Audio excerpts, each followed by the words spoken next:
Today we are examining case studies of women who've had a medical diagnosis of PCOS or who have menopausal hot flashes. The truth is that for most women, for most female hormone issues, we need to connect 2 or 3 markers to build the case and to understand what recommendations to make. Rarely, if ever, will we see one marker that teaches us everything we need to know about the risks of hormone imbalance a woman faces. So tonight we're going to dig deep on 4 specific cases and show you exactly how this can work.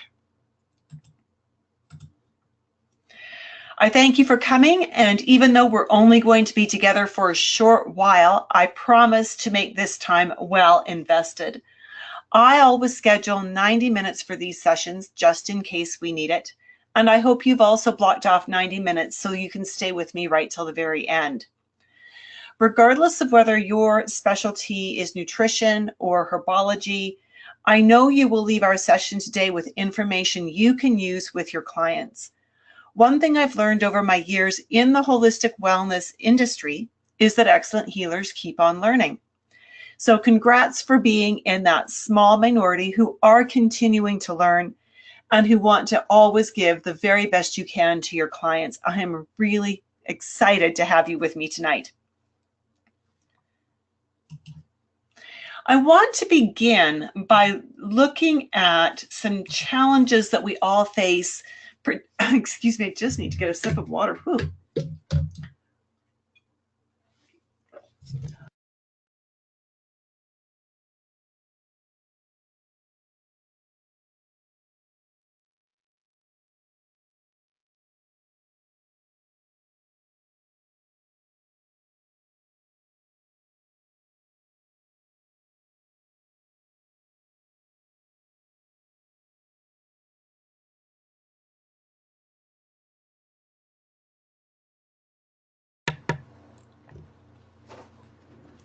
I apologize for that. I am also going to grab a cough drop, throat lozenge. I have been talking all day, recording videos. I will be right back.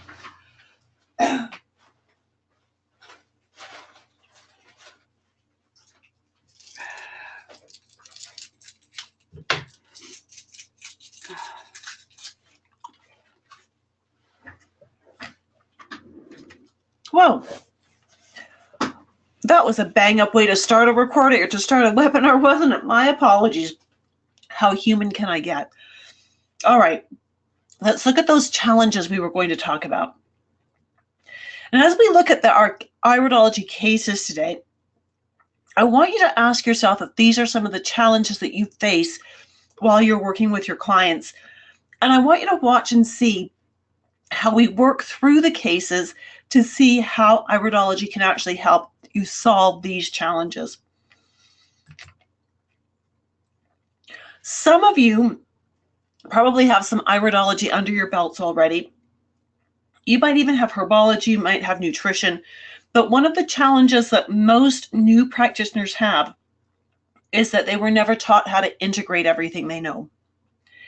And so if you're wondering about iridology and how it could integrate into your practice to make your practice easier, I think you'll see that tonight. You know, many years ago, when I first started teaching iridology, I had a student come to me. She was a naturopath from New York, and we were doing an online class just like what we're doing tonight. She had studied iridology many years previously, had never used it. She'd studied with one of the biggest names in the US, and she even went so far as to invest money into an expensive iridology camera. When she started taking my classes, that camera still sat in the corner of her office in its original packaging. And I just thought that is so sad. You know, you spent all this time and all this money learning iridology with another instructor and buying this expensive equipment, and you're not using it. But she was never taught in those classes how to tie the iridology into her practice. By the second night of our class, she had it figured out. And she sent me an email a day or two later saying that she had it figured out. She'd actually opened her camera, set it up, and was starting to take iridology photos of her clients and starting to use the iridology in her practice. So often in this educational process, just like with this naturopath, we learn a lot of really great information. But some of the things that we aren't taught can leave us struggling until we either sort it out on our own, or until we find a mentor who can guide us through it, or until we just give up out of frustration.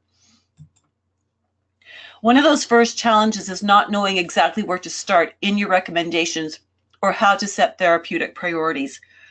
We have so much information in our heads. We've done all this training. We know all this stuff. And we could make this whole list of recommendations for every client. And they'd each be a different list because every client is different.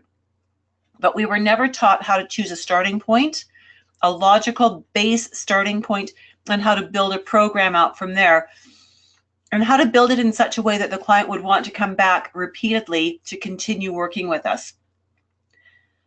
Another challenge that we often have is that because we know so much, because we've got all of this stuff floating around in our head, we can write fabulous reports. And so what we do is we see the client for the first time, and then we give them one or two little pieces and send them off. And then we go off and spend 2 or 3 or 4 hours of our own time doing research, creating this magnificent, beautiful report for the client. And we're not getting paid for the time we're doing this research or writing up this report. We're just donating that, which doesn't seem like a really great idea if you've got bills to pay. And then number 3 is we take that beautiful report and we give it to our client, but it's too overwhelming. We've packed so much information into it that our client takes 1 or 2 pieces of information out of it and figured, they're good, I'm good, really, it's all good, I got what I need. Or they look at the report, they throw their hands up in frustration, they go, I am out of here. I could never be that perfect, right? So those are some really common problems that we see. Do any of these sound familiar to you? If any of these sound like what you've experienced, would you just click that little raise hand icon and let me know? Do you spend your own time doing research? Do you have problems picking that starting point? Do you sometimes, or a lot of the time, overwhelm your clients with too much information? Awesome. Thank you so much for weighing in on that. I really appreciate it. How do I know that these are your challenges? I know that because I've been there myself. You should have seen the programs I designed for my clients nearly 40 years ago when I started. Oh my goodness. How any of them stuck to those programs, I will never know. I also I just didn't know how to break the homework down into doable steps. No one taught me. Back then, there wasn't even a lot of training available. The second point here is that I know these are challenges because I've interviewed a lot of nutritionists, herbalists, and other holistic practitioners, and almost all of them have been there too, and many of them are still there. Now, if that is where you are right now, you don't need to stay there. We can get you unstuck, and even some of the iridology I'm going to teach you tonight might help you to begin getting unstuck. Who am I? And what is it that qualifies me to share this information with you? Well, that's me. That's me, Judith Cobb. I've been a holistic health coach since 1981. I've been a master herbalist since 83, nutritional consulting practitioner since 1994, natural nutrition clinical practitioner since 2016. So I'm now affiliated with 2 different national nutrition organizations. I certified for the first time as an iridologist in 93.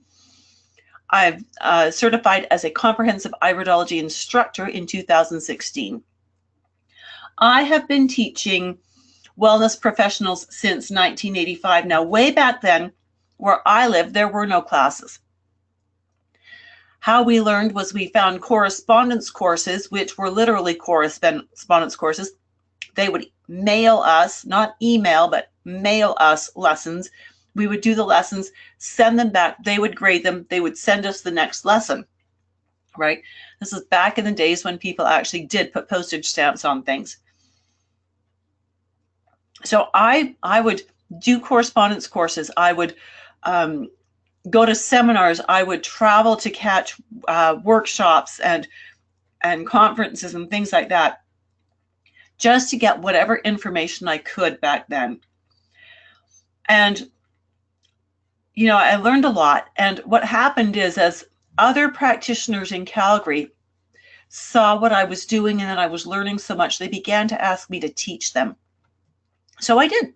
I started teaching them what I'd learned. I'd learn something new, go and practice it for a year or two, and then I would start teaching it because they wanted it.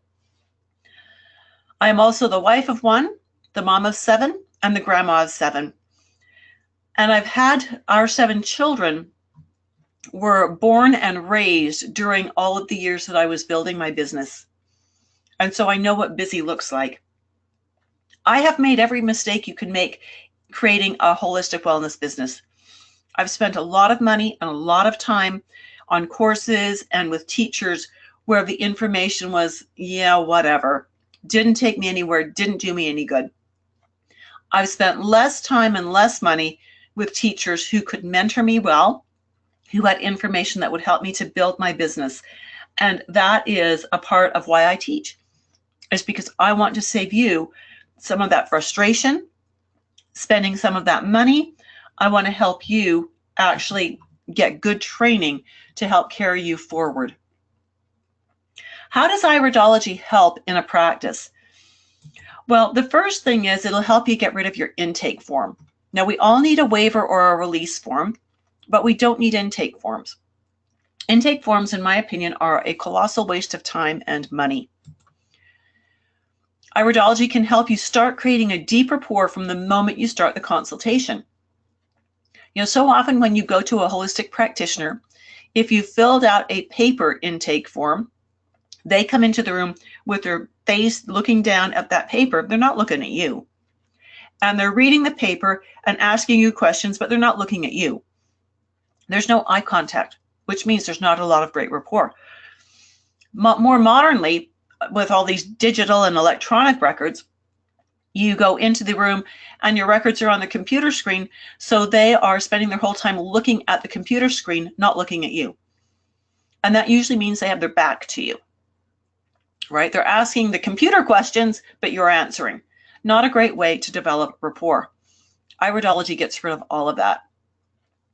Iridology will help you to do a core assessment in less than 5 minutes, know the right questions to ask, prioritize what needs to be dealt with first, and then to create therapeutic priorities for future consultations.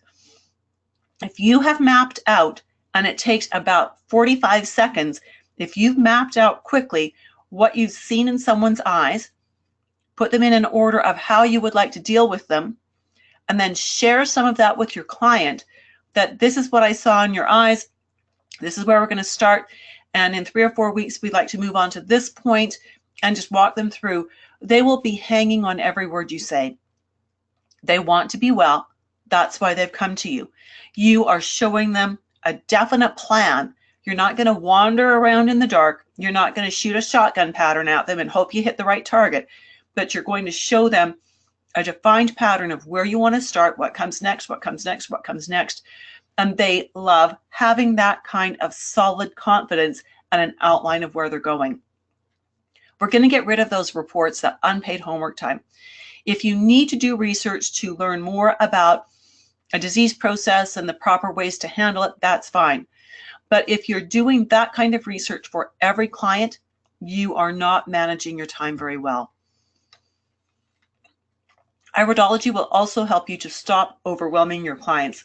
Because you're going to break things down into a prioritized sequence, you will be able to break their homework down into doable pieces where your clients can be massively successful every time they see you. You know, I've taught so many students who were actually certified iridologists. They've been certified by other schools. Never have I worked with a student who's been certified elsewhere who was actually taught how to integrate nutrition and herbology with the iridology. And if that's where you're coming from, I'm glad you're with me. Stay tuned. And I'm just so glad that you are looking forward to this, to see the kind of power and clarity iridology can add to your practice. Now, I hope this doesn't sound too good to be true, because with iridology, you can gather that base of information, let it teach you what questions to ask. That becomes your rapport building intake. You're not wasting time on paperwork. I have interviewed some practitioners who have a 20-page intake. I wouldn't do that. If I went to a practitioner who said, here's 20 pages I need you to fill in, I would just say, no, I'm out of here. Thank you. I appreciate your time, but I'm not staying. And it just doesn't build rapport, in my opinion, and so I wouldn't go there. I spoke with a practitioner recently who actually became a student of mine, and she had just spent some time with a client. Client had booked 1 hour. Practitioner had spent 3 hours face-to-face with her. Now, there's a couple of problems with that. The first is she's helping that person, and I totally get that, and we all love to help people. I totally get that. But she didn't get paid for those extra 2 hours. Now, that's not meant to sound money grubbing, but it is meant to say that if you're calculating your income based on a certain number of hours of work and you're giving 2/3 of those hours away, you don't have enough income to pay your own bills. The second thing is, when you do that with a client, you give them 3 hours for the price of 1. They tell their friends, do you know that when I went to see Sally, we only booked an hour. She only charged me for an hour. She spent 3 hours with me. What happens then? Sally's friends come in, they book an hour. They expect 3 hours for the price of 1.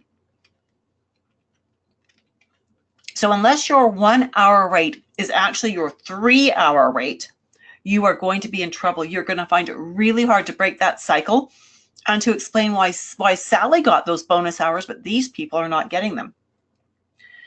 The second point is that same practitioner with that same client said that as her client was filling out the intake form, which was only 3 pages long, which isn't so bad, but still excessive in my opinion, the client, who was elderly, complained that doing all this writing hurt her arthritic hands.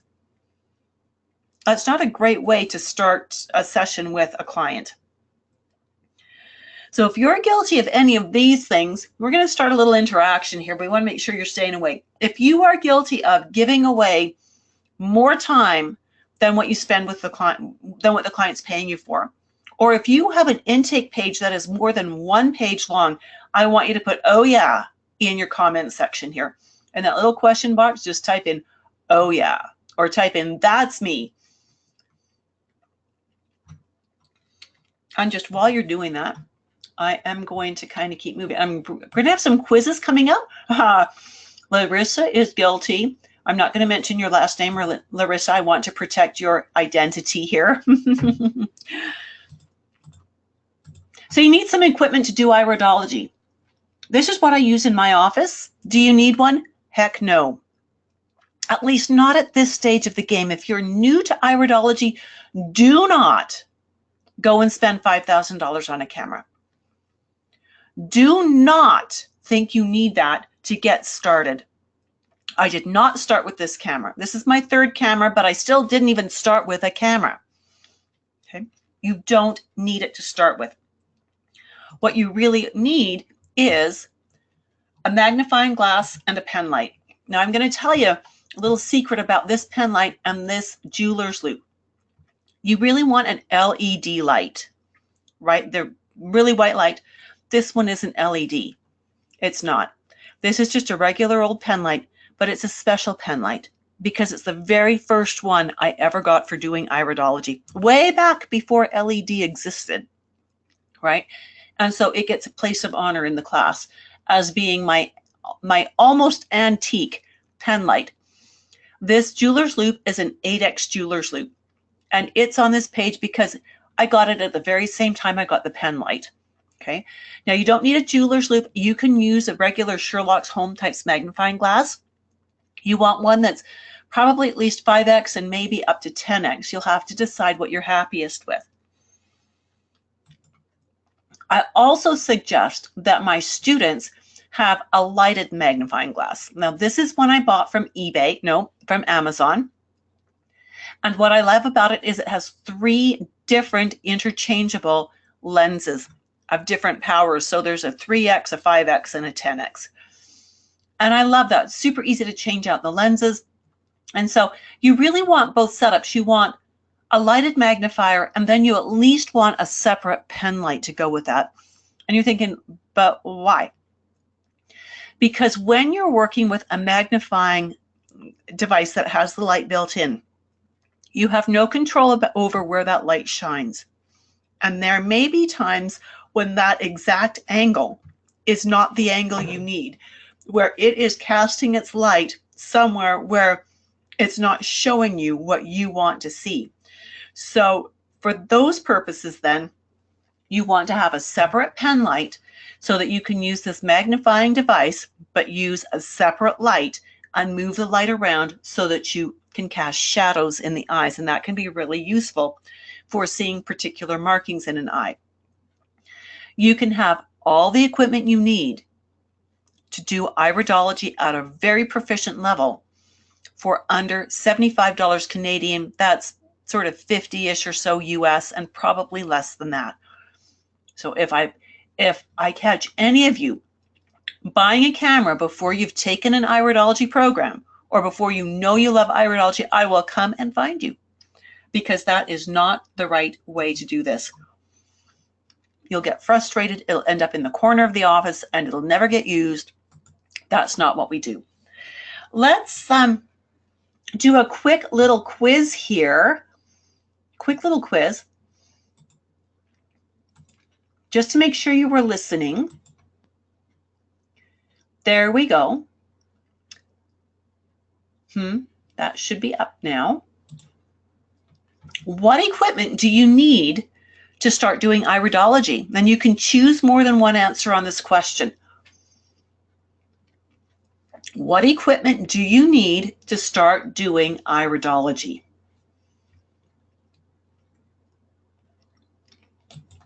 Now, we are a bit of a small group, so, I'm going to know if you didn't weigh in on this. Just saying. Just saying. Okay, so far so good. If anyone, there's one person who hasn't weighed in, I don't know if maybe they've got a computer issue and they can't. Okay, well done. Nice to know you're all paying good attention. Yay! 100% chose lighted magnifier, and 100% chose magnifying device and pen light. Good. Excellent. I'm confident now that you will make the right decisions. Let's do a quick review of the endocrine system. The endocrine system is made up of a series of glands that secrete their hormones directly into the bloodstream.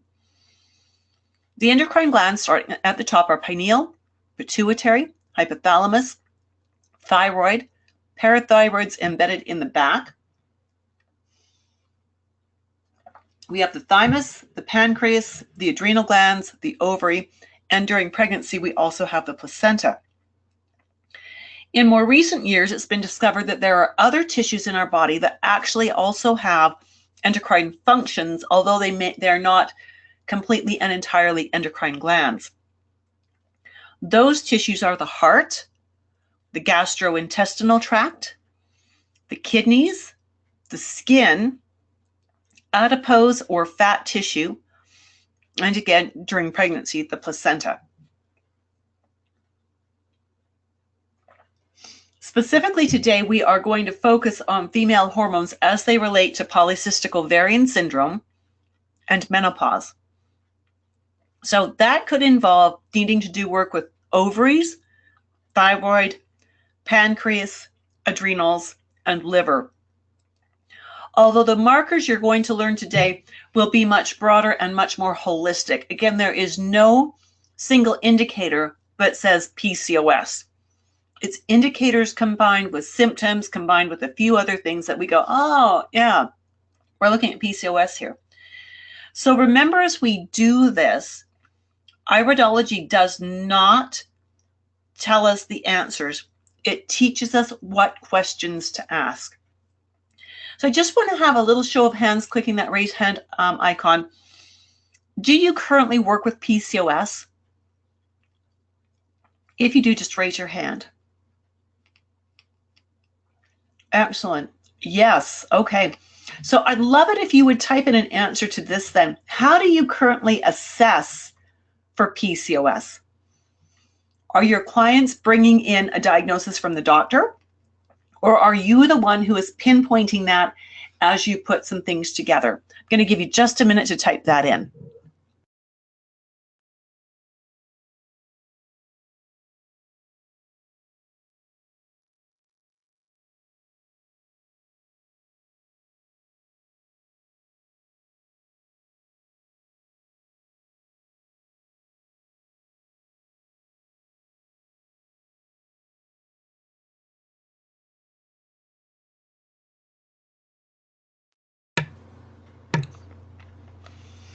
Excellent. Excellent. Okay, so we've got Larissa saying symptoms. We've got Susan saying there's been a diagnosis from the doctor when they come to her. Excellent. Thank you for doing that for me. Really appreciate that. That helps a lot. Do you also, let's do the show of hands again. Do you also work with menopause? If you do, let's have you raise your hand.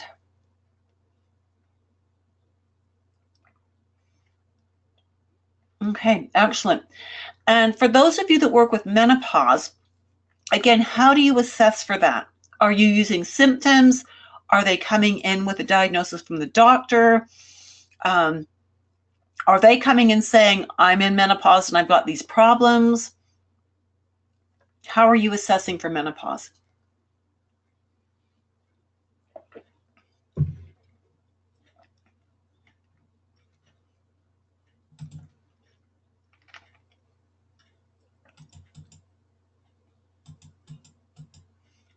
Excellent. Susan is saying based on their symptoms and based on their complaints.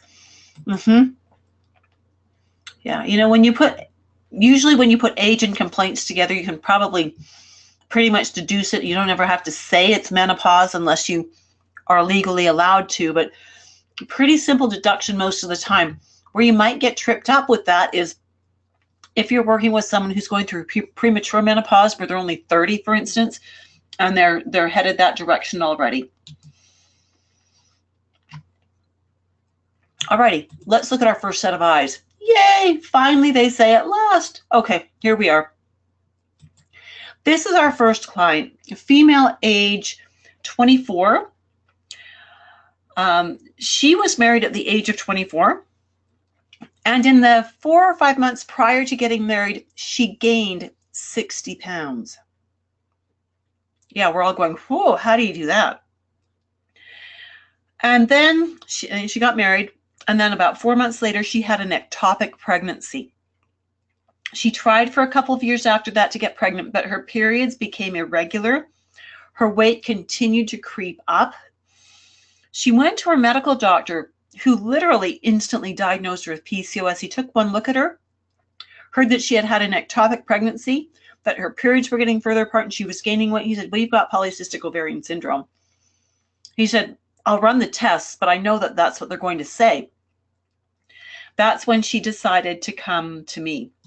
We were grateful for that doctor who was so astute, because back when this client first came to me, I didn't know a whole lot about PCOS.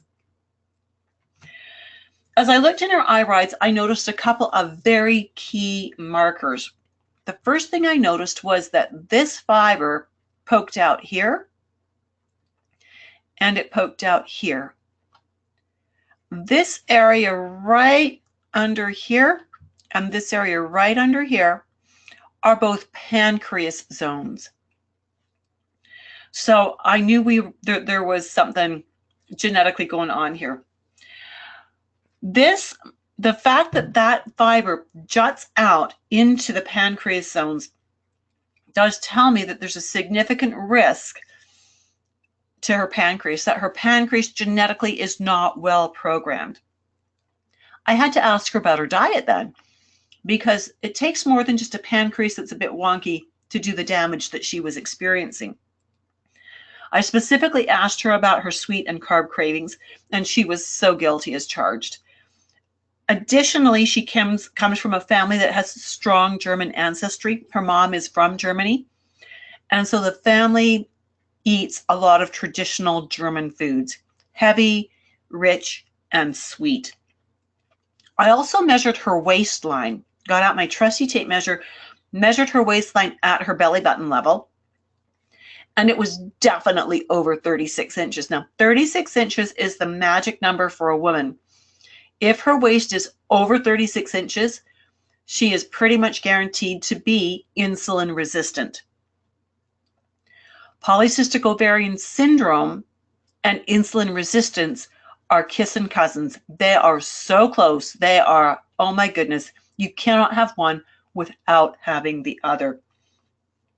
Here's what happens in PCOS, and this is going to be a little technical, so you're going to need to listen. I'm going to say this whole little series kind of slowly so you can make notes and draw arrows and make this work for you. As the blood sugars go up, the insulin, of course, goes up because the insulin latches onto the blood sugar. The higher the blood sugars go, the more insulin gets produced. When the cells are insulin resistant, they do not let the insulin sugar complex in. So we have this blood sugar and insulin circulating at higher and higher levels. As the insulin continues to climb, it inhibits the body's ability to create sex hormone binding globulin. So insulin up, sex hormone binding globulin goes down. What that does is, in a woman, sex hormone binding globulin keeps testosterone in check. Without the sex hormone binding globulin, the testosterone starts to rise.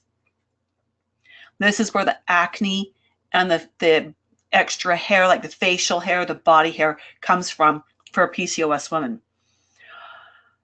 Because the testosterone is rising, the estrogen and progesterone get messed up. They go out of balance.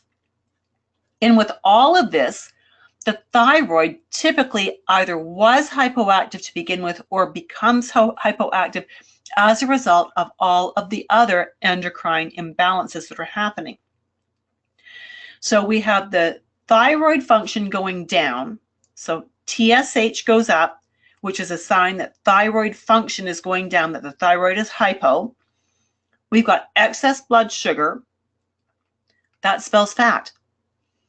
Right? When we get too much sugar in the bloodstream, eventually the body goes, hey, wait a minute, can't do this anymore. Got to store this. So put some away into the muscles as glycogen. More of it goes into body fat. And so the weight goes up. So we've got the estrogen, progesterone, and testosterone and thyroid all messed up. And you've probably heard the thyroid called the third ovary for good reason. Because those things are all messed up, ovulating, conceiving, and carrying a pregnancy to term are nearly impossible. If conception does occur, there's a much higher risk of it being ectopic.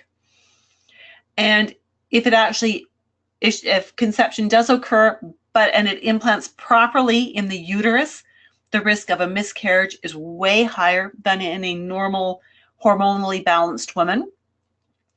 And the risk of a fetal demise between 37 and 40 weeks of gestation skyrockets.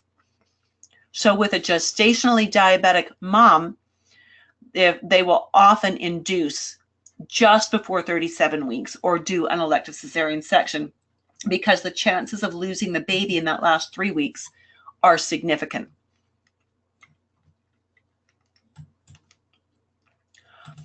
I want you to also notice this large lacuna right here and this one right here. This lacuna is sitting squarely in the thyroid zone. So not only do we know that she's got some issues with pancreas genetically, she also genetically has some thyroid issues. This lacuna is sitting in the pituitary hypothalamus zone. You're seeing a picture here? If the hypothalamus can't tell the pituitary what to do properly, how will the pituitary tell the thyroid what to do properly? How will the pituitary tell the ovaries what to do properly? As we look at these different lacuna and where they're situated, you just need to know at this stage there are 14 different kinds of lacuna, and each of them has a slightly different meaning. We're not going to go into all of that today, because that's a whole course by itself. So with this client, what I did is I got her to start charting her basal metabolic temperature, starting on day 5 of her cycle. Now, her cycles were typically 50 to 60 days apart, right? That's a long gap. And she would normally ovulate about 10 days before the next cycle was going to begin.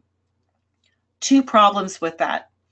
Number 1, that first phase of her cycle before she ovulates is called the follicular phase.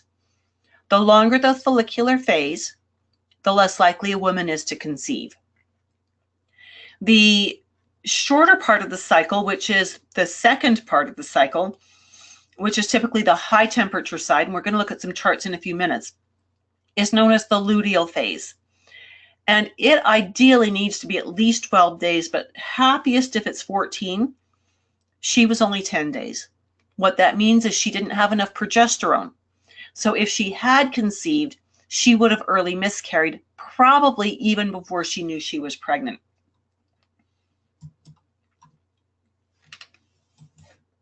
So I asked this young woman, what was she willing to do? And because balancing hormones in someone who has PCOS takes a lot of work. It's not an easy task. It's not as simple as, stopping diarrhea, for instance. And it's more than a one-off thing. This is something she's got to commit to. Well, she wanted a baby so much, she was willing to do anything. And I do mean anything.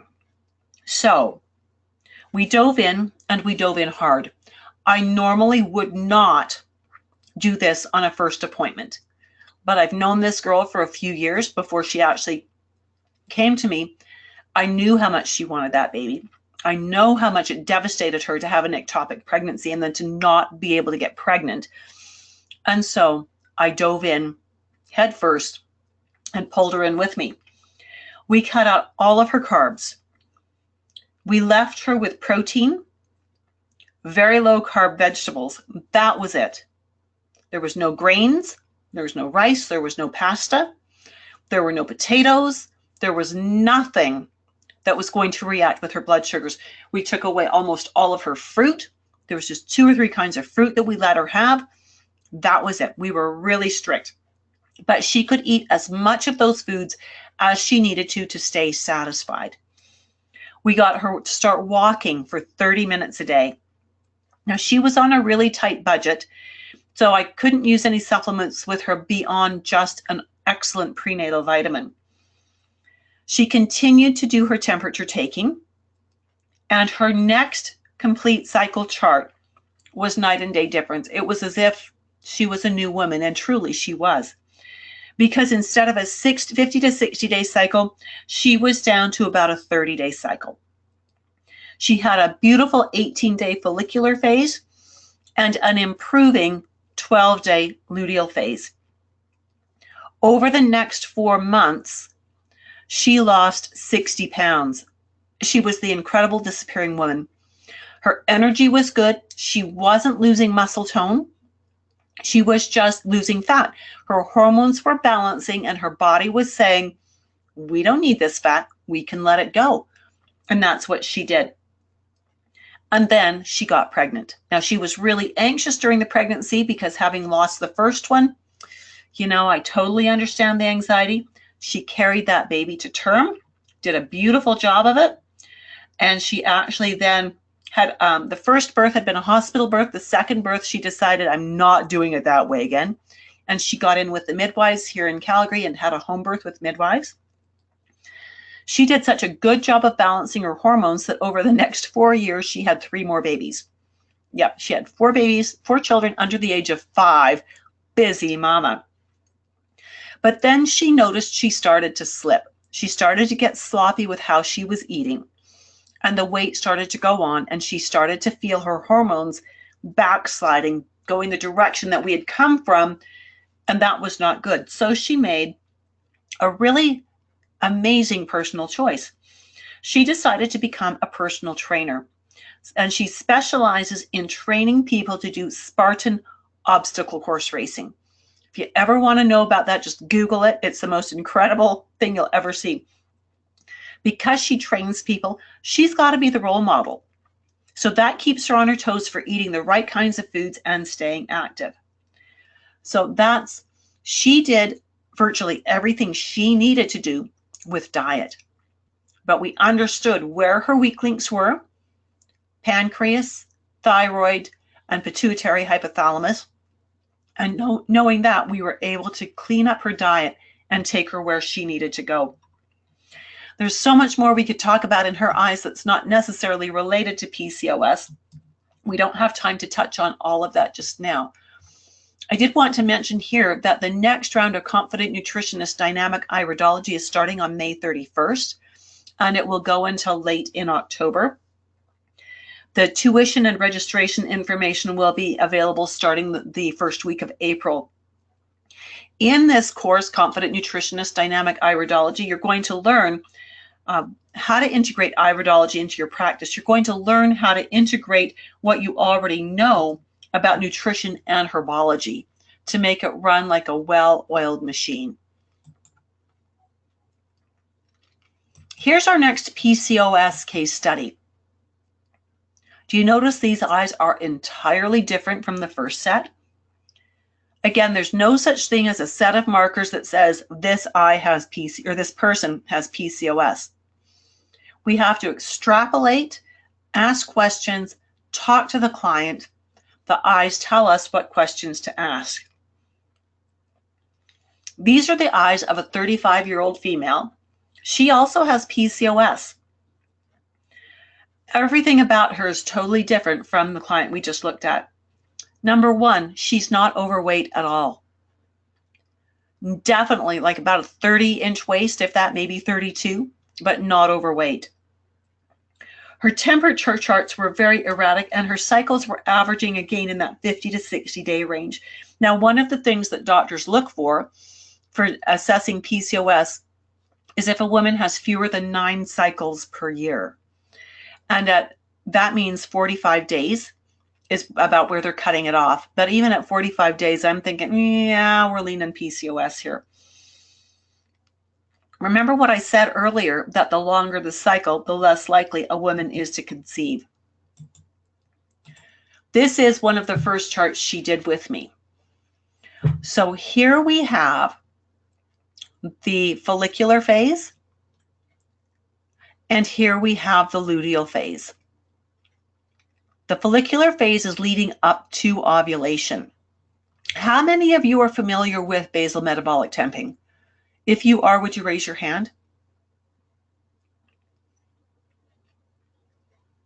Okay, a couple of you are. All of you are. Oh, good. Good. Excellent. That makes my job a whole lot easier. So what you will notice then in this follicular phase is this actually looks like a profile of the Canadian Rocky Mountains. Up and down and up and down and up and down, and huge spans. She goes from 97 to 98 degrees Fahrenheit. That is a huge span. That's one giveaway right there. The fact that her follicular phase is so long, I mean, 37 days, she should have had a period and be on to your next cycle by then, right? That's another giveaway. Then we have her luteal phase. Again, we ideally want the luteal phase to be at least 12 days, but 14 makes us happier. And she's got 1, 2, 3, 4, 5, 6, 7, 8, 9, 10, 11, 12. I do not count this one because she's obviously dropping her progesterone to start her period the next day. So we really want 12 days where it stays up, where it doesn't start to drop out like it did here. We can see where she clearly ovulated, but again, this is way too long. This is slightly too short, never going to work. And I don't say that to be negative. It tells us where we need to work. We need to do something to balance this out, shorten it down. So narrow that temperature range, shorten it down, and begin to extend the length of this. Really clear homework needs to be done.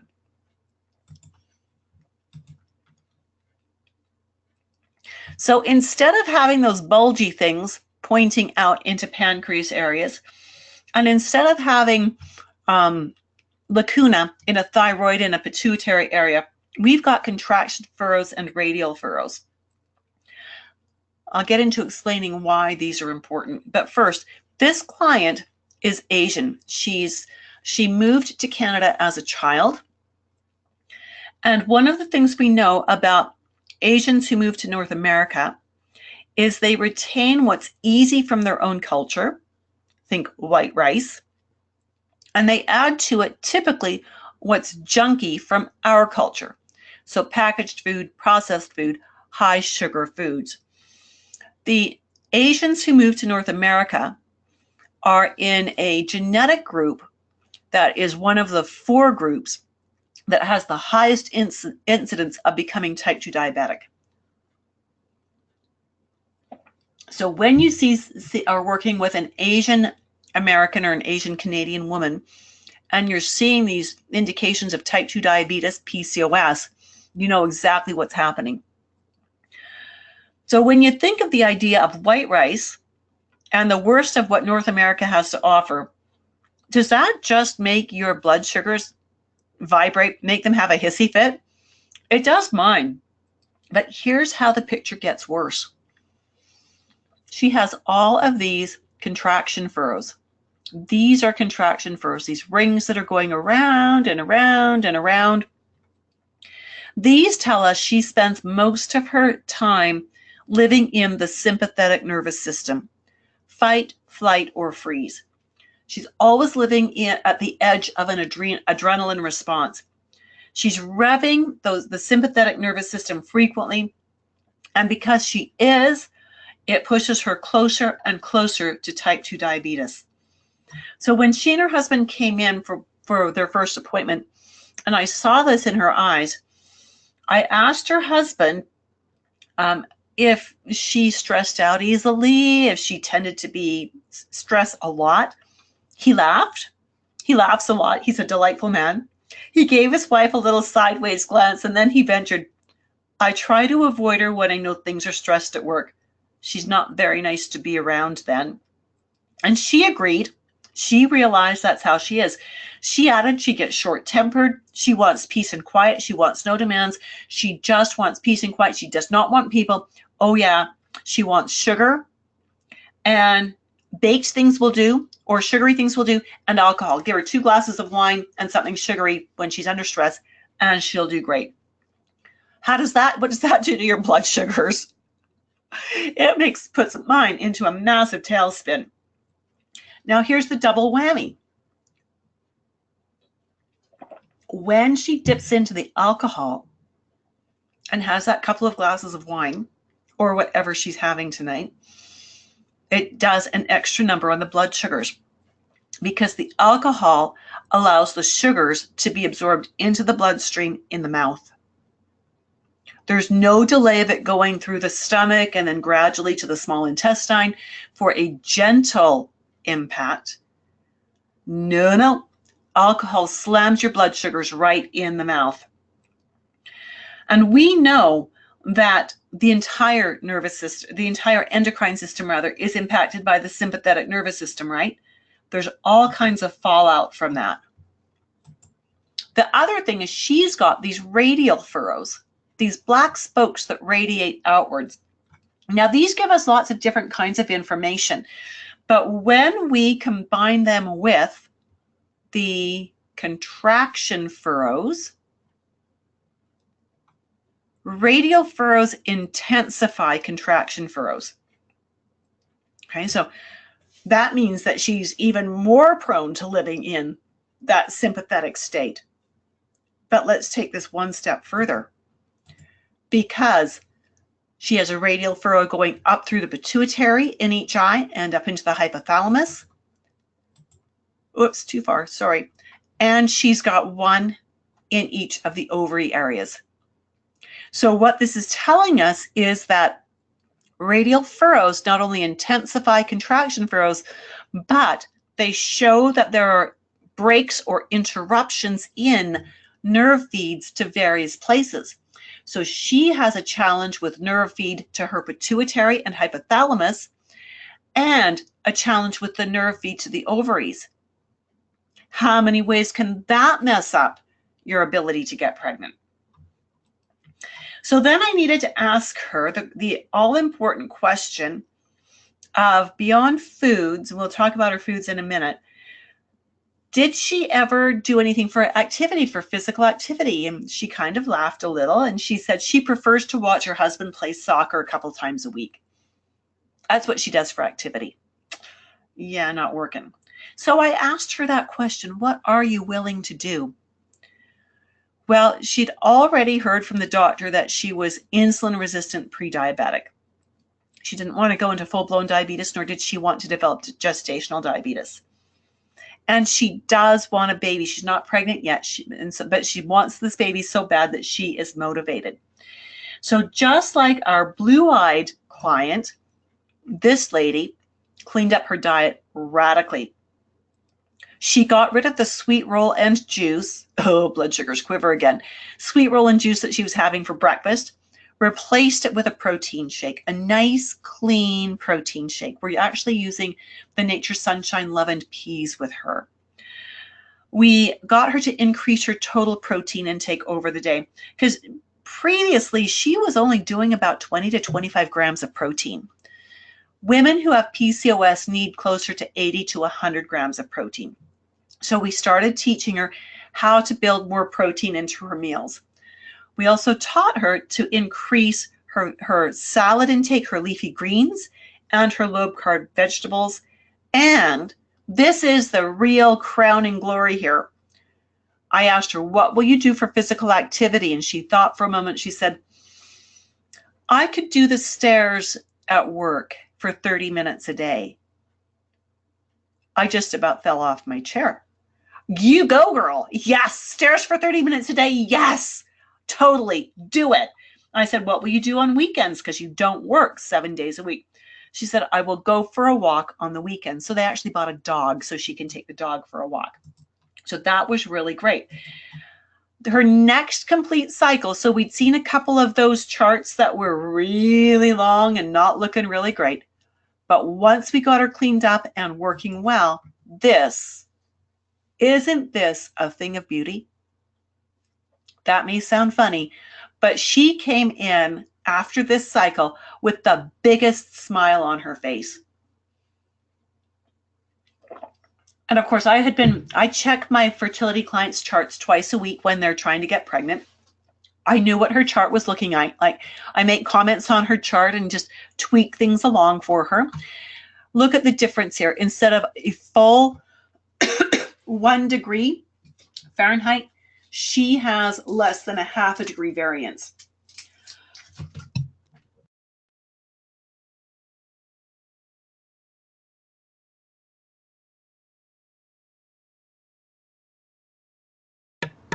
Sorry about that, just fighting that little tickle again. And then look at this luteal phase. Look at how beautiful that is. It goes up, has a nice arc before it starts to come down. 1, 2, 3, 4, 5, 6, 7, 8, 9, 10, 11, 12. Excuse me. She's added a full day to her luteal phase. Brilliant. She is now totally in that workable range.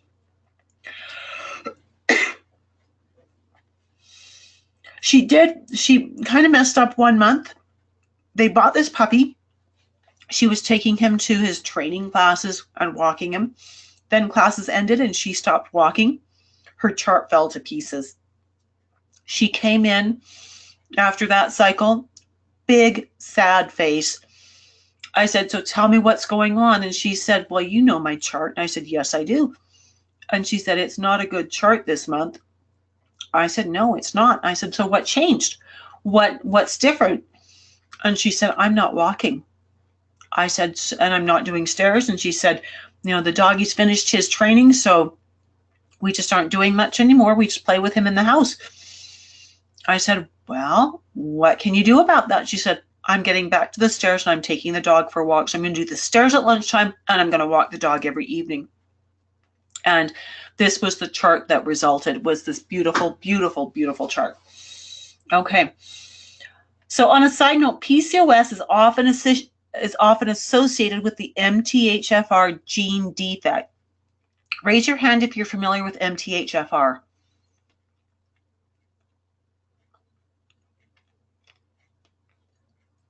Okay. Dr. Ben Lynch has done some great work. You can Google him. Thank you. Appreciate that. PCOS has a real strong link to MTHFR. And that means that when you're working with PCOS, you have to use the right supplements. And so with this client, we did integrate those supplements along the way. We also added Damiana and False Unicorn and timed them appropriately in their cycle, because one of them is to help her ovulate and one of them to help her progesterone. So we had to do that, got her to really watch her diet and got her to walk and be exercising.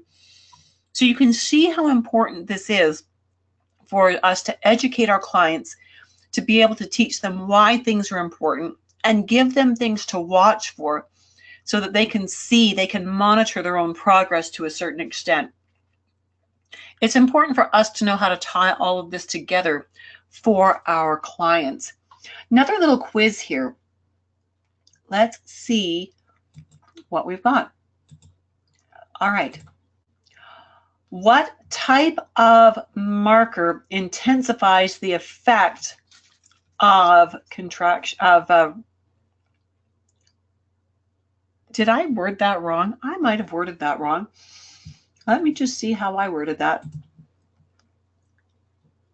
Yeah, I did. Man, no, I didn't.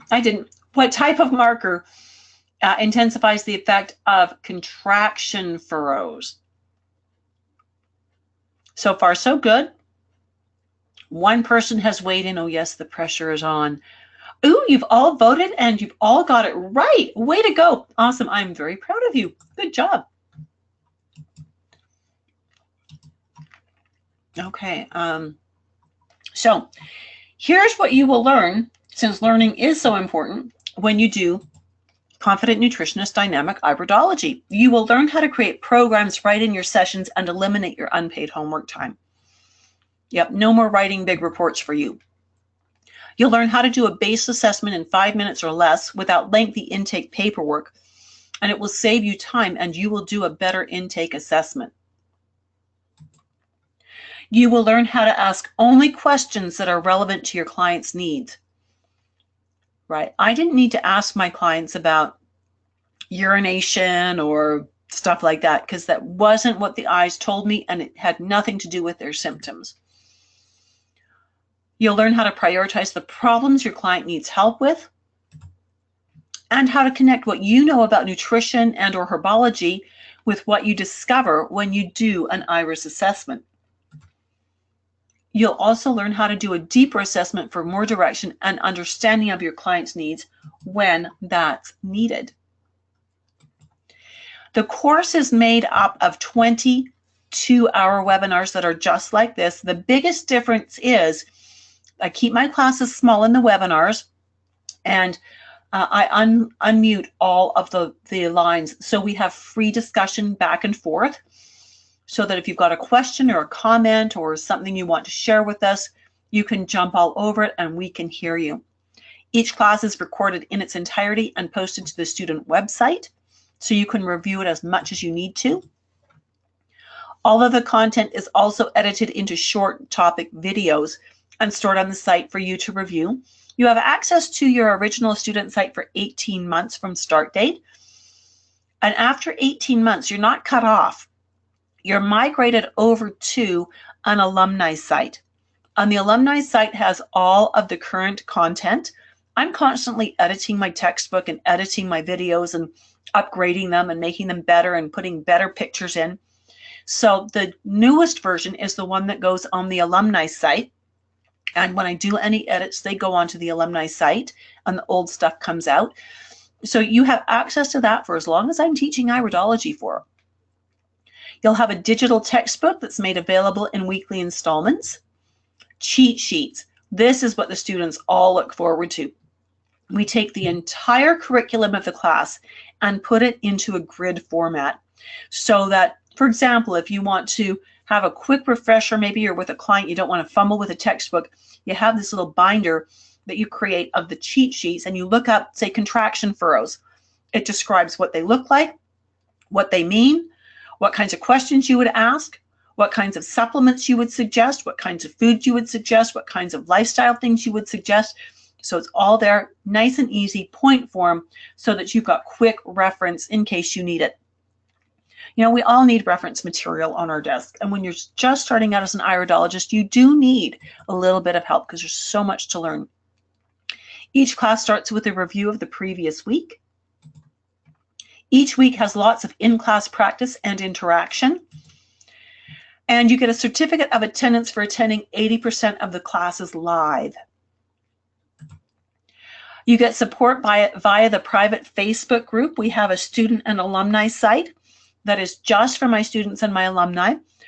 You can ask questions. We can post iridology photos there, whatever it takes to help you stay engaged and be a part of a community. We do a monthly Q&A webinar where students and alumni submit cases they're working on and questions they would like answers to. And we discuss those as a group with whoever shows up to the Q&A webinars. Those are also recorded and stored on the student Facebook or on the student website. What do you get? Well, the content is beginning to intermediate iridology and sclerology. This is at a level that will prepare you for the International Iridology Practitioners Association certification exam if you choose to certify. Some of my students don't want to certify, and that's just fine. They can purchase the course without certification. If they change their mind partway through, that's just fine. They can buy a certification package. You also get the nutrition and the herbology tied in. So I'm not really teaching nutrition or herbology, but as we work through signs like we did on that last client where I said that we pulled in Damiana and false unicorn root for her, you learn those kinds of things. We've talked about nutrition already, about how we cleaned up the diet for those clients. And so we tie that all in as we go. As we learn different markings, you learn about the kinds of nutrition and herbology and lifestyle. And sometimes we even throw in aromatherapy and flower essences, and whatever the class needs, we integrate as best we can. Let's do our first menopause case. This is a delightful client. You need to know as we start this that just like PCOS, there is no marker for menopause anywhere in the eyes, but we've already learned about contraction furrows, and you see she has lots of contraction furrows here. And we know a little bit about how they relate to the adrenal glands because we've said that these tell us she spends a lot of her time in her sympathetic nervous system.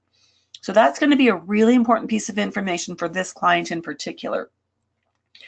I firmly believe that most women's adrenal glands are exhausted by the time they hit menopause. I apologize for the dog barking if you can hear that. That's the neighbor's dog. Hopefully they'll call him in soon. After years of caring for children and a spouse, often while we're working full-time outside the home, the woman gets to add caring for aging parents. Not that that's a bad thing, but it is all stress. It's all pulling her in different directions. The stress just never ends. When the ovaries start to slow down, the adrenal glands are supposed to ramp up. Their instructions are to increase the production of androgen and progesterone. Androgen gets converted to estrogen in your fat cells, but the adrenals are tired. They have no intention of ramping up the production of anything. Let's see how that plays into this case study with menopause. So this woman is in her mid-50s, and I've worked with her for nearly 4 years now. She's had 10 years of very significant stress. You know that saying, when you see another person's stress, you'll keep your own, thank you very much. When you see their problems, you want to keep your own. It's exactly how I feel with this client. I love her to pieces. I do not want any of the problems she's had to deal with in the last 10 years. Mine are bad enough. Thank you very much. Her stress has come from every direction you can imagine.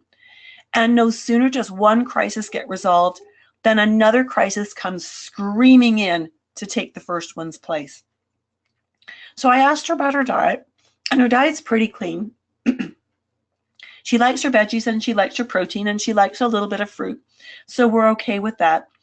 When we met, she was taking a broad variety of supplements, and we went through them one at a time and discussed why she was taking them and what benefits she could expect to receive from them.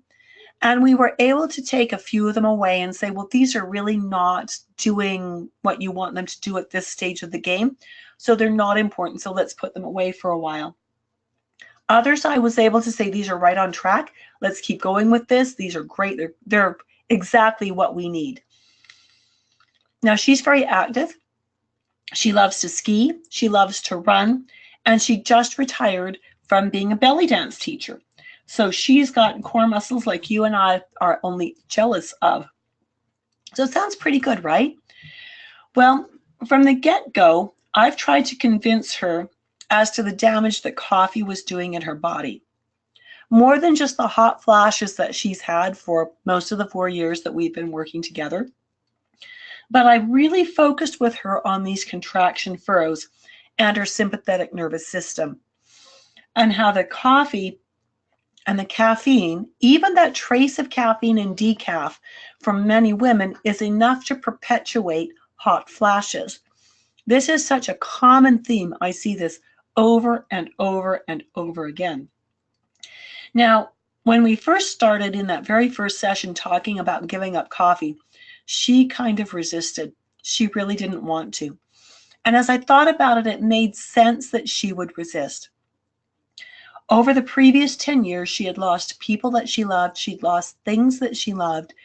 She had lost a lot in so many ways. She didn't want to have to give up something else that she really enjoyed. It would have felt like a loss to her. So I didn't push it real hard, but I every time we met, I would ask her how she was doing, and I would just gently remind her that we would never be able to get rid of the hot flashes as long as she was going to drink coffee, that she really would need to eventually give it up. So perhaps she could start, weaning it down a little bit, or maybe try replacing it occasionally with a coffee substitute. Finally, recently, just a few months ago, her hot flashes were driving her nuts. The hot flashes, the night sweats, ruining her sleep, disturbing her days, affecting her moods, making her feel grumpy and awful. So as we met again, I mentioned, well, the coffee is pretty much like taking a whip to a tired horse. Yes, the horse will get up and it will run for a little, but it's still tired. And then it's going to collapse and you're going to whip it again and it'll get up and it'll run for a while, but it's still tired. The horse needs to rest. And she finally, it came from the right angle, and she had a little tiny bit of a lull in the stress. And so she went and she got the coffee replacements and she tried them. And she talked to me a few days after making this change, because she cut the coffee out cold turkey, 1 cup a day, but she cut it out cold turkey and replaced it with something that was organic, natural, didn't have any caffeine, didn't have any coffee in it. And she said the hot flashes had become warm waves. No more dripping with sweat. Things were good. And because she had something else that she loved as a hot drink in her mug, she didn't feel like she'd lost anything. I was so happy when she told me that. So now she's off coffee. She feels so much better for it. She does an appointment with me every 3 to 6 months. She's one of my repeats. She just loves coming and chatting. And, we spend a lot of time talking about her stresses. And then, we spend the last 20 minutes talking about supplements. But I'm one of the few people that she can talk to about everything that's going on. And so I really appreciate that she does do regular appointments. Every time we talk, I bring her photos up on the screen. And now that I've got this beautiful new Iridology camera, we'll be doing updates of her iris photos annually so that we can primarily watch to see what changes out here in the sclera. So she just loves the way things are working. And she's not the only one who loves the way things work. My Iridology students, okay, why is this? There we go. I said this about the class. Michelle Davies, who actually just did her certification last week and passed, I was so proud of her, came to me having already studied with, with Dr. Pesic and Darko Peirce. And she had lots of iridology certification under her belt, but no one had ever taught her how to integrate it with all of the other nutrition and herbal training she's got. So this is what she says. This is the most amazing iridology course I've taken. Well, considering how many she's taken, that's a high compliment. Judith's course is top on my list. Judith is very enthusiastic and excited as we are in the course, and she has many good examples and stories to share that makes the course that much more real in today's world. Judith's iridology course is very informative, descriptive, and complete, as it contains the most accurate iridology, including sclerology, and most importantly, how to put it all together and make a proper assessment. I feel most confident in my nutritional practice now. And of course, since she's certified, she sent me another glowing thank you this last week, which I was very honored to receive, certainly not inflating my ego. I just feel very privileged to be able to teach people this information and have them take it and run with it. Allison Taylor said this. She's also completed her coursework and is preparing to do her IPA exams. The amount of learning is enormous, and there's a lot of depth to this course.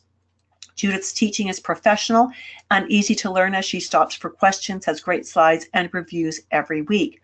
Her students are her priority, and their understanding of the information is imperative to her. That's exactly why we have the Q&A sessions and the Facebook page. There is a student website page with all the PDFs for downloading and the videos to watch. The page is easily accessible. There's also a private Facebook page for questions, comments, assessments, and just keeping in touch between weeks. It is a one-of-a-kind course. I would definitely recommend this course to anyone who's even thinking of taking an iridology course. Judith is a wealth of knowledge and a fantastic mentor. I love this course, and I know you will too. Again, I'm deeply honored by the kind things my students say. Karen Choate came to me as a registered natural health practitioner, so she too had a lot of training under her belt. She was brand new to iridology when she took my class. She says, "Thank you, Judith." And this was after she'd finished her courses. Again, she's preparing for her exams. "It has been such a pleasure studying under you and learning from you. I really miss our classes, but I'm looking forward to completing this component of iridology and continuing my education, most hopefully with you. I have become much more comfortable with taking photos of my patients, and I have begun to implement this incredible work in my practice quite successfully. It truly has helped me immensely in my decisions and assessments. Thank you for sharing your skill, your knowledge, and your patience." Karen Choate. So just as a reminder, the registration for the course will be opening the first week of April. You just keep hanging out with me on these free webinars, and you'll be notified of when the registration is open. Wanted to touch a bit on IPA certification exam protocols before we do our last case here. The IPA certification exam protocol is a 3-exam process. The first level, I provide you with 10 digital iris sets of irides, so you get eyes and a bit of a write-up on their history. Now, this is not how we do iridology in the office. I just want you to know, in clinical practice, you don't do it this way, but this is the way they've chosen to test. Then you're going to do a written assessment of everything you see in the eyes and a written assessment of how you would apply that knowledge and what you would do. So we want to see that you understand it. I figure if you can write the big stuff down, by the time we're done, you should be able to break it down into steps and create a beginning, a middle, and an end. But IPA wants to see that you've done everything from start to finish with one case in one sitting. So you do the work, you send it to me, I mark it, then you and I spend time together in a private tutorial online going over your work to make sure that any things that are not solid are solid, and to make sure you know what you're doing really well as well. When we decide that, yep, you're good there, you get your case study. IPA provides this to me, I give it to you. You do it just like you did up here. You write this big fancy report. I mark your work. We spend an hour in private tutorial, again, reviewing this work to make sure that you are solid. When you and I agree that you are ready, and it's not just me saying it, but when you agree with me, then you send in your exam application with your exam fee straight to IPA, and they send you back the exam and you do the exam. And hopefully you pass it. It's a 4-hour written exam, multiple choice questions, labeling, diagrams, things like that. Again, not probably the best way to exam, but it's what they've figured out that can work when they've got people all over the world who are certifying. Why would you want to study with me? Well, I've been where you are. Really, I have. I understand the financial and time constraints of running a business, taking care of a family, home, friends, and other important commitments. Remember, I built my business having and raising 7 children. And now that my children are almost grown and gone, I am now the primary go-to person for my aging parents. So I get it. I totally get it. I understand learning needs. We all don't learn in the same way, which is why I have lots of different types of learning materials, videos, books, things like that. I understand there's a lot to learn about iridology and sclerology. It can be overwhelming, and I've got a lot of pieces in place to support your learning. This is one of the reasons why I don't teach iridology as a 5-day workshop. I could not possibly understand how anyone could sit for 5 days in a workshop, learn everything, and think that they would be good to go to be practicing iridology. I mean, I stop listening after a day and a half when I'm in a workshop. My brain is full. I need time to assimilate it. So doing 2 hours a week gives you time to go and practice what you've learned. It's less expensive to study with a Canadian teacher who charges in Canadian dollars, right? If you're a Canadian, you're really appreciative that my prices are in Canadian dollars. If you're an American, you're grateful that the tuition ends up converting to be about 20% less. So, you know, if the tuition is, it was say $1,000, just pulling numbers out of the air, that's not the tuition. But when you pay it, your credit card is going to look like $800 instead because your dollar is worth more.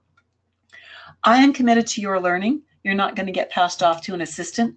I am it when it comes to this course. And if I ever have enough students that I need an assistant, that assistant will be doing paperwork, not necessarily the student contact work. Let's do another case study. This is a 58-year-old client. Now, I was deeply honored by this client. She had come to me about 20 years ago when she was much younger for some other problems, which I helped her with. I honestly didn't remember her, but when she came back to me just a few months ago, she said, when I started to have this problem and when I was looking at ways of resolving it, I remembered what you had done with me before. And I thought, that's who I need to work with. So I was deeply honored that she trusted me and remembered me and wanted to come back to me. She's now 58. She started having menopausal issues about 3 years ago. So her first go-to was her doctor, and her doctor put her on bioidentical hormones. And she really, this client really felt she needed it because her moods were going really loopy on her. The hot flashes were kind of crazy. It was really not a great menopause. And so they used these hormone replacements and they worked quite well and controlled the situation. But of course, we all know that there are some risks associated with doing hormone replacement therapy long-term.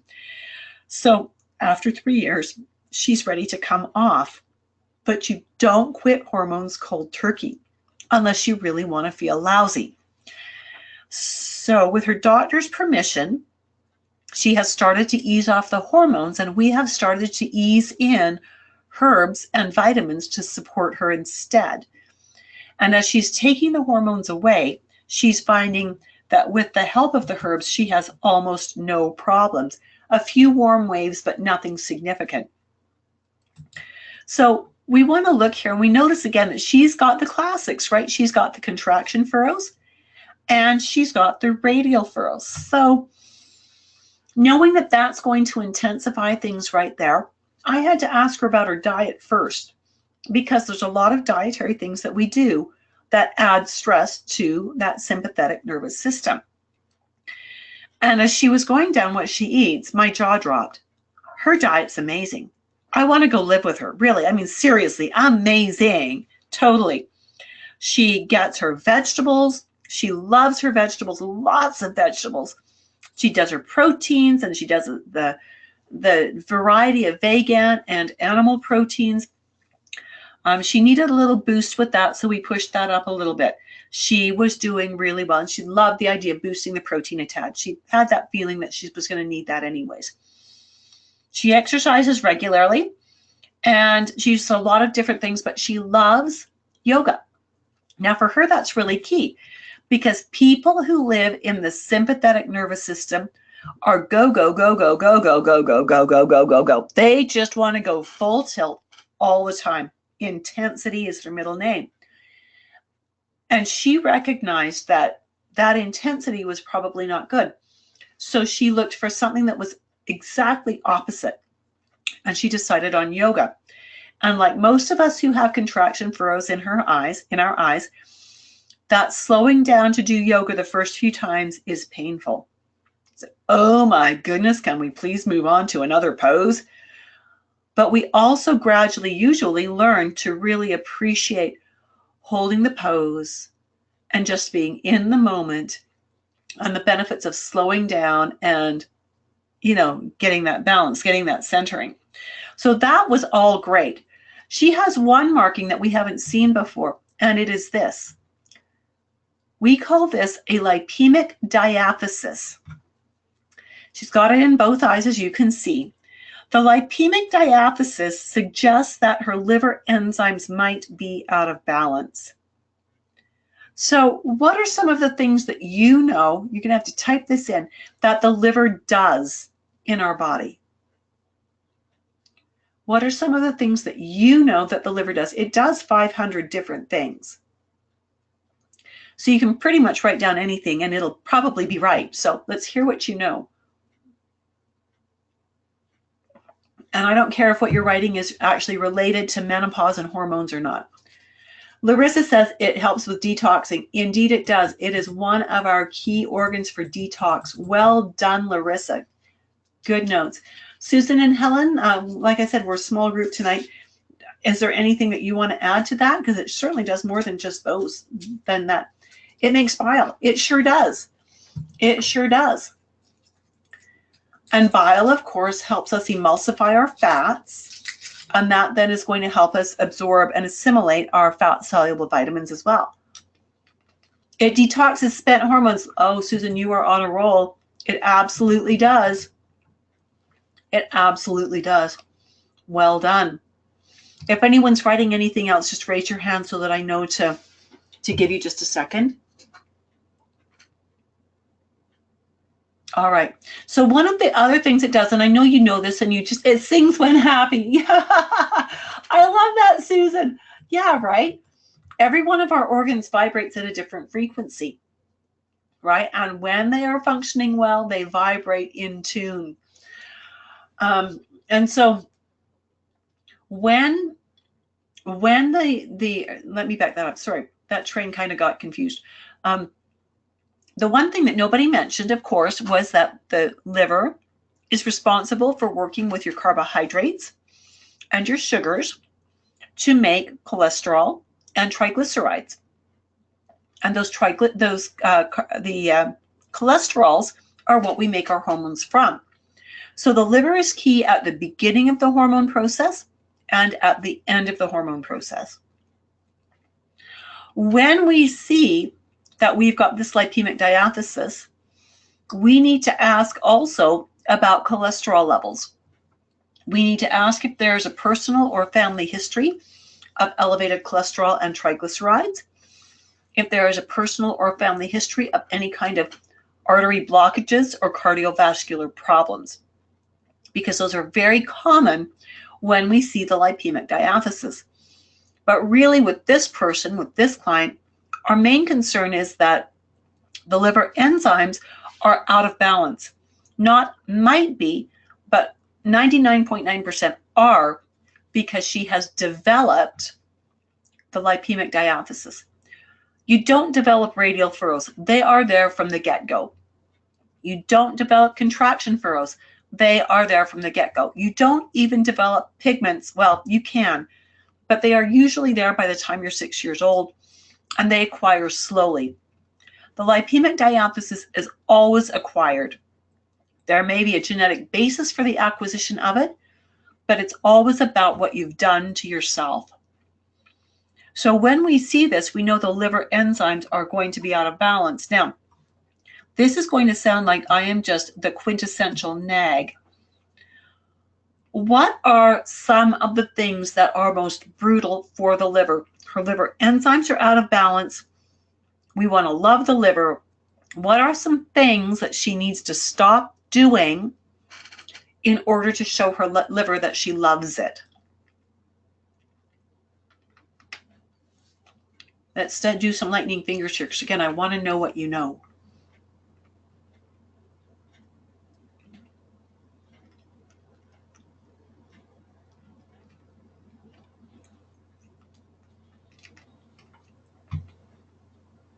Just give you a minute to do some big typing here.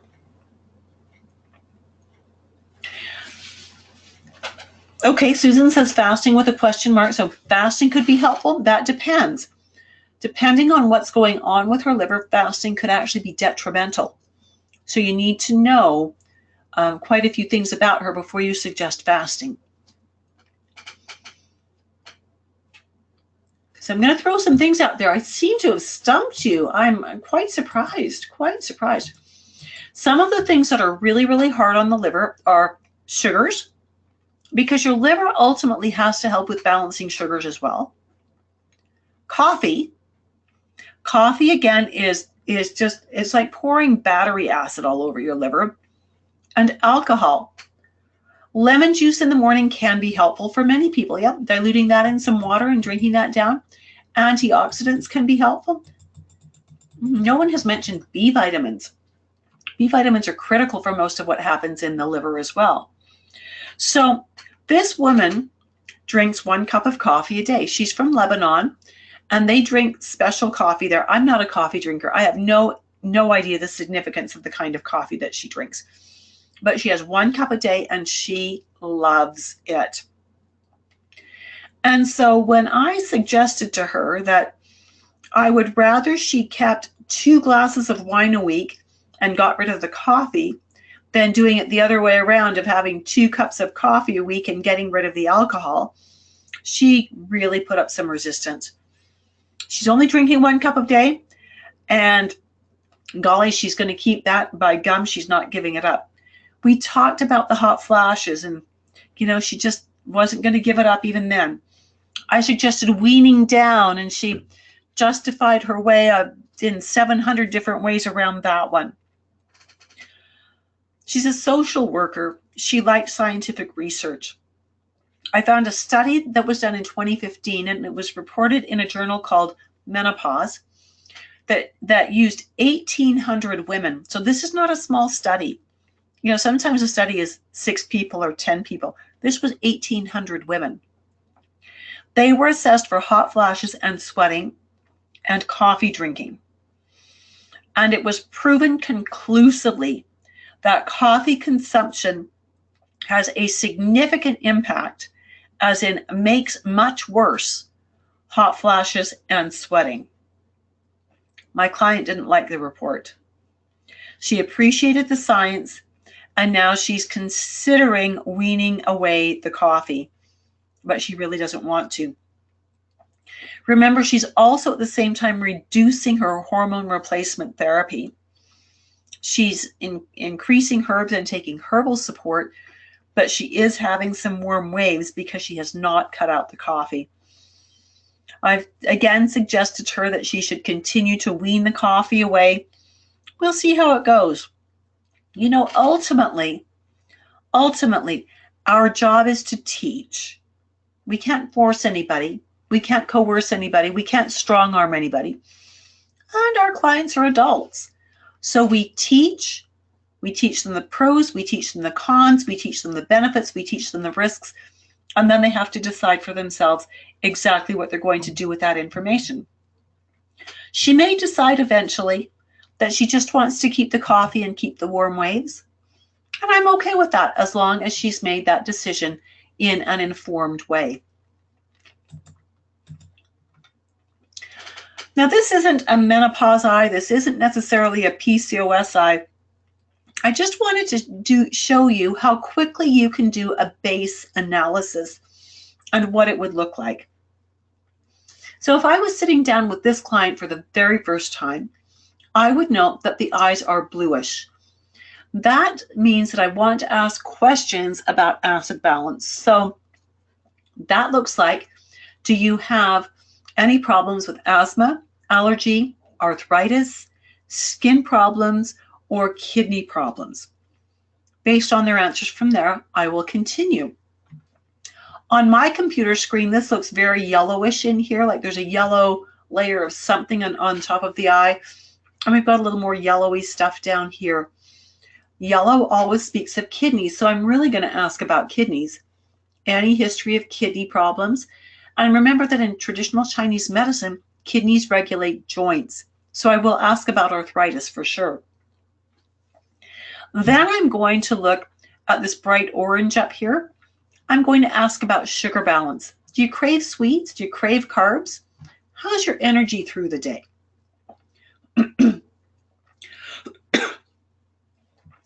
I'm going to look at the